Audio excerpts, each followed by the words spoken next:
are, they are just some informal events we have for graduate students. We likely call graduate students who are in their 4th year or 5th year and ask them to give insights on their work and things they would like to discuss about. And the topics range from fuel cells, batteries, electrocatalysis, electrochemistry to much more. And these are basically events where you can spark conversations, build a community and ask questions in a more informal setting where professors or advisors are not around. So this is to make sure that happens, and I hope you all find that happening and join us for the next events also. Before we get started, we would like to tell some notice. We have attendance sheet. It will be really nice if you could sign it. We'll have a list of who has attended and if you're interested. And if you're not a member of ECS yet, and we would really want you to join and contact one of our office bearers and we'll help you with the process. And that being said, I'll take a moment to introduce our office bearers, the official members. Tushar here is our president, and Sid is our secretary. Thank you for recording the video as well. Thank you so much. Rohit is our treasurer and also takes care of the logistics. Anamika will be here soon, like she's doing the outfit right now. Yeah, Anamika is our public relations officer, and I'm Nagalakshmi Gayatri. I go by Gayatri, and I am the vice president. So, and together we are all excited to build this vibrant community and for the talk as well. So now it's also my pleasure to introduce Shashwati Cunha. She's in the 5th year of her PhD and she's a member of the Resasco Catalysis lab, and she completed her undergraduate in Georgia Tech, where she first became interested in catalysis with Professor A.J. Medford, and then here at UT she not only along with her research, she has been in leadership roles and outreach. She served as the president for, the former president for Longhorn Energy Club, and also she was the co-president for the chemical engineering movement. So she's done a lot. And today she'll be giving her insights from system scale to guide CO₂ electrolysis and also find our path post PhD. We're very excited to hear your perspective on your research and also navigating things beyond grad school. Thank you for giving us this talk, and thank you all for joining. Okay, hi everyone. Good to see lots of familiar faces and some new ones. I'm Shashwati.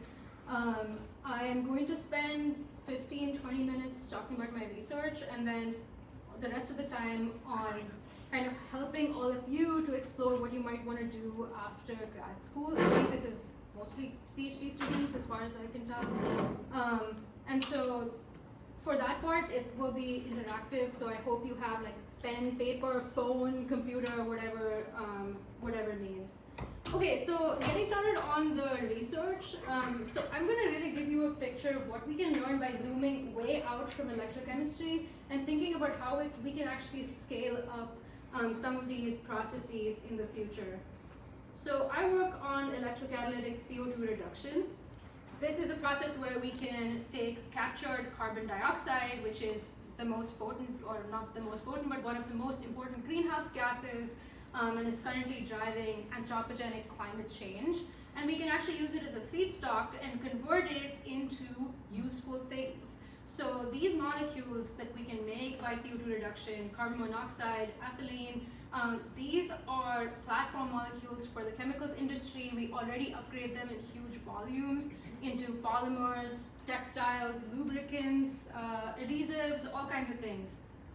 And the way we can actually do this reaction, before I get into that, I want to mention that because these are feedstocks for the chemicals industry, they tend to be commodity chemicals. It's very important that they be cost competitive if made by electrocatalytic routes compared to fossil-based routes that are used right now. It's also very important that they're high purity because they are going to be upgraded in further processes, and so we need them to be made in very high concentration. Okay, so the way we actually do this reaction, we feed CO₂ to the surface of a transition metal catalyst, which is negatively polarized. It is reduced into, in this example, carbon monoxide. This is a reduction reaction, so it needs to be coupled to an oxidation, typically the oxidation of water to oxygen gas.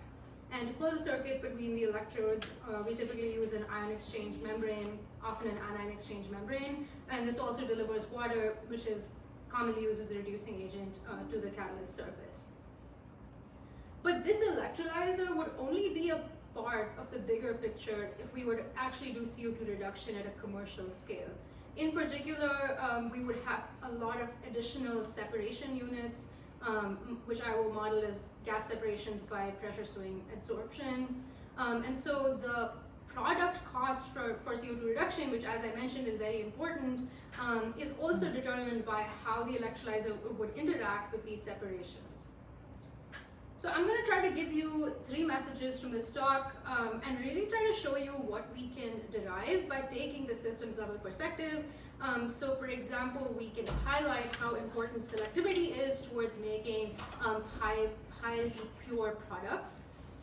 The importance of reactor design beyond catalysts and materials, so really the role of engineering in these systems, and then also what kind of schedules electrolyzers are going to need to handle at commercial scales.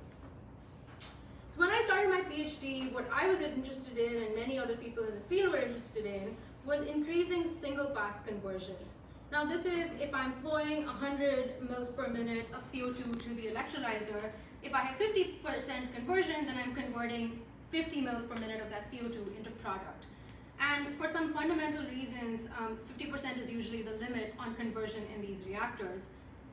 So I looked at the literature for a number of electrolyzers. These are from groups across the world that are targeting commercially relevant current densities. And I looked at the conversion, especially focusing on electrolyzers that have managed to overcome that 50% limit. And what you can see interestingly is that the concentration is actually lower for products above this 50% mark. And so even though we don't have any leftover unreacted CO2 at high conversions, we're still diluting the product. And so it's not high purity and we'll still need separations.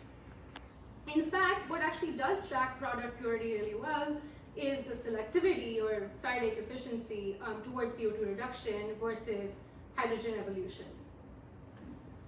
Another way to look at this is that we would love to have a reactor that is both highly selective and has high conversion, but there are very few electrolyzers that can do this, and they tend to suffer from some other issues. There's a fundamental reason for this trade-off between selectivity and conversion, and that is the shape of these electrolyzers.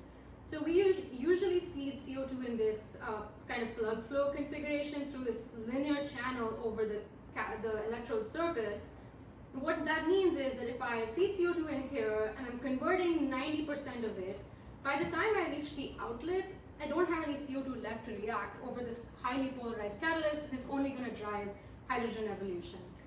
And so even when we model the behavior of these electrolyzers, we see this really sharp trade-off between selectivity and conversion.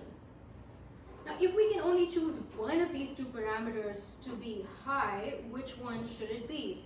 So we compared the energy requirements for the process for 2 scenarios. One is realistic. We can already do CO2 reduction to CO at pretty high selectivity, but just not very high conversion. And in the other situation, this is optimistic. I can still maintain 60% selectivity, but I'm able to somehow do that at really high conversion.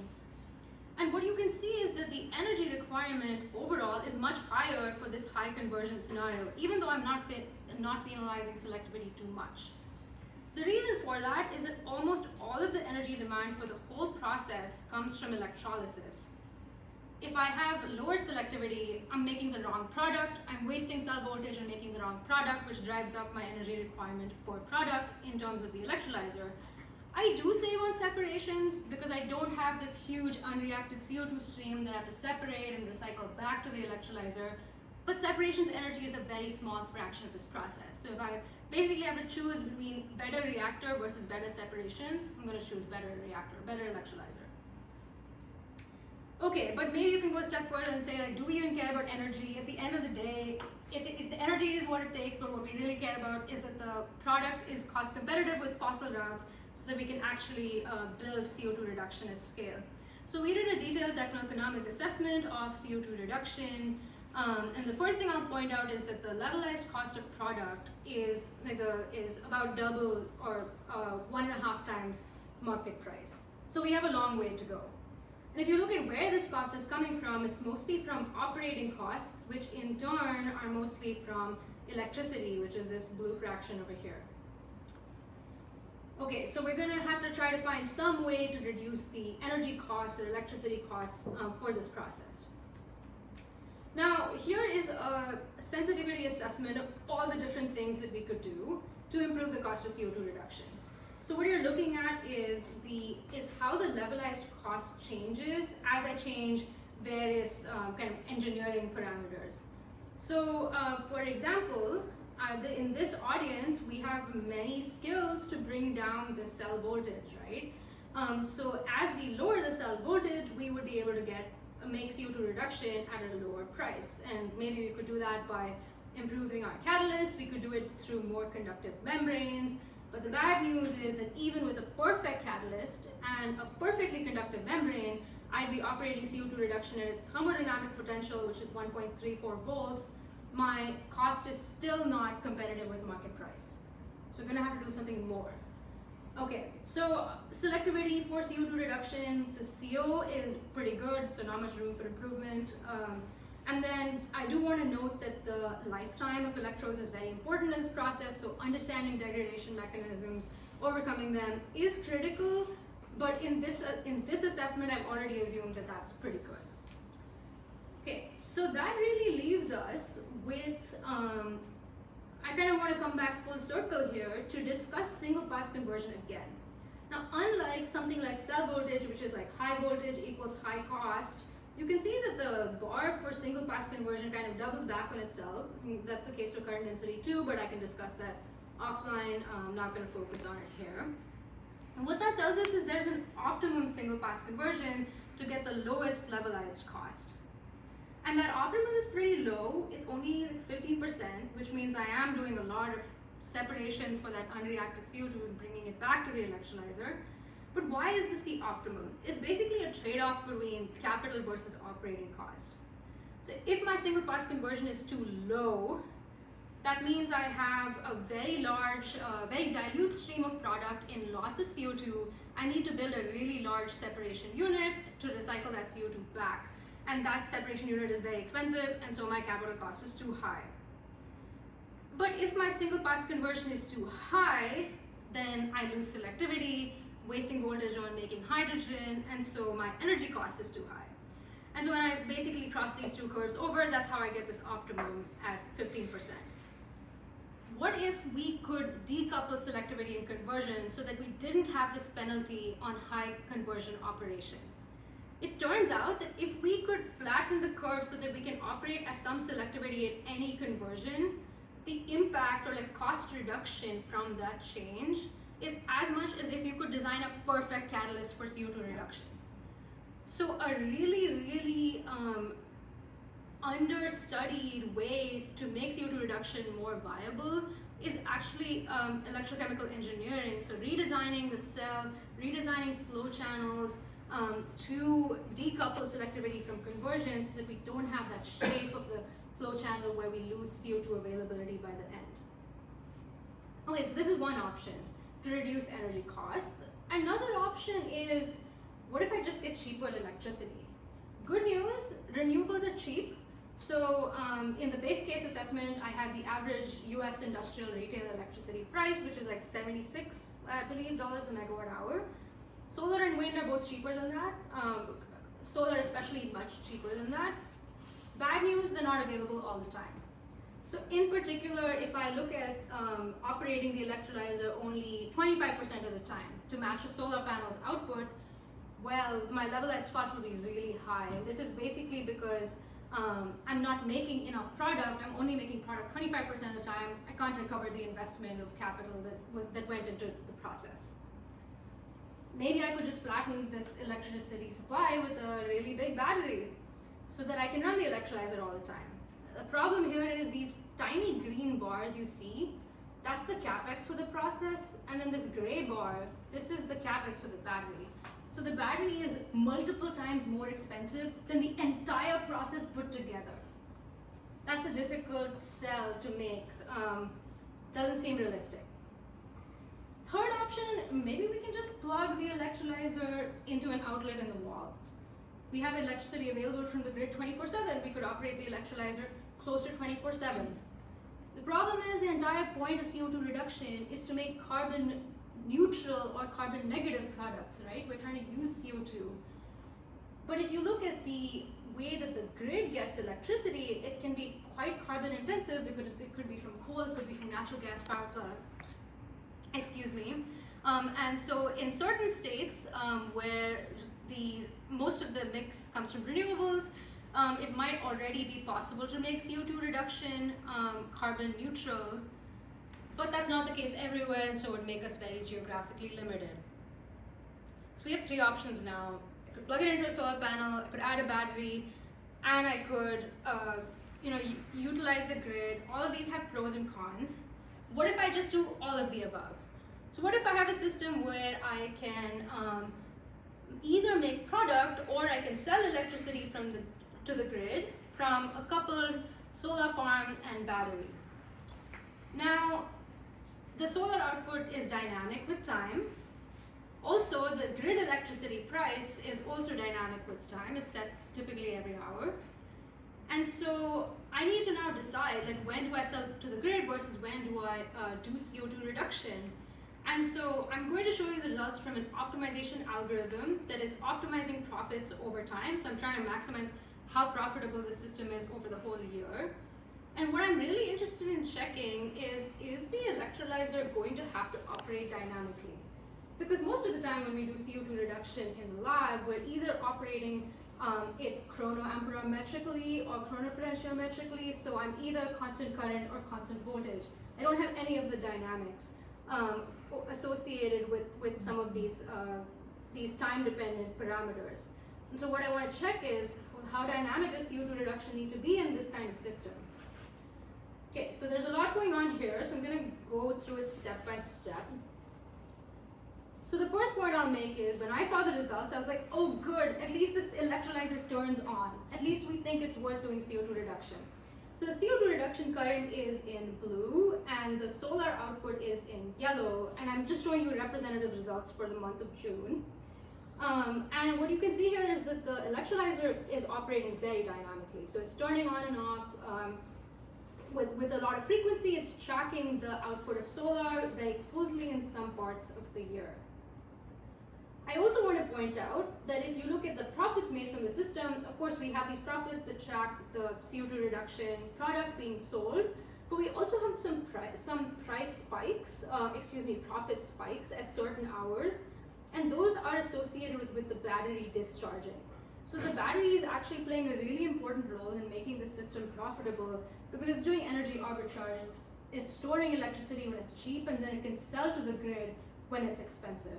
And so that is playing a really key role in making this profitable compared to the base case I showed you earlier. So in this situation, our annual, based on this annual profit, CO2 reduction is just under break even. It's like minus $0.05 a kilogram, whereas earlier, as I showed you, it was like double market price, right? So it's like minus $0.4 a kilogram.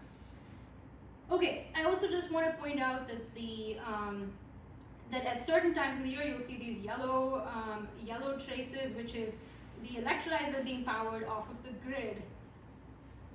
In this algorithm, I'm constraining CO2 reduction to be carbon neutral or better. And so the electrolyzer can't draw from the grid all the time because these results are for, I'm assuming that my electrolyzer is built in West Texas. The Texas grid has a lot of natural gas-based power, and so the electrolyzer can't operate off the grid all the time because it's not clean enough. Okay, so this is most of what I wanted to cover. I just briefly wanted to mention that we have also done detailed techno-economics for CO2 reduction to ethylene. It's very expensive. To give you some context, even if electricity was free, we probably still can't make CO2 reduction to ethylene economical, so there's a lot more space to go. But it is there's a good reason that people are so excited in making ethylene or other C2 products. They tend to be energetically dense, they tend to be more valuable, they tend to be carbon intensive to make. But in particular, what we find is that it's actually C2 product made in non-aqueous non-aqueous electrolytes. Oxalic acid is much closer to market price. And just to give you a flavor of the kind of assessment we do for non-aqueous electrolytes, in this situation, now you can think I have this huge electrolyte design space, right? So maybe I could have a new electrolyte which is more conductive, but it slows down, it makes my catalyst worse, but then it's cheap. Some components of it are cheap, some components of it are expensive. Maybe the separation is easier, but it's also more expensive. And maybe there's some parameters it doesn't even affect, right? How do we assess the sort of potential for such a large variable space?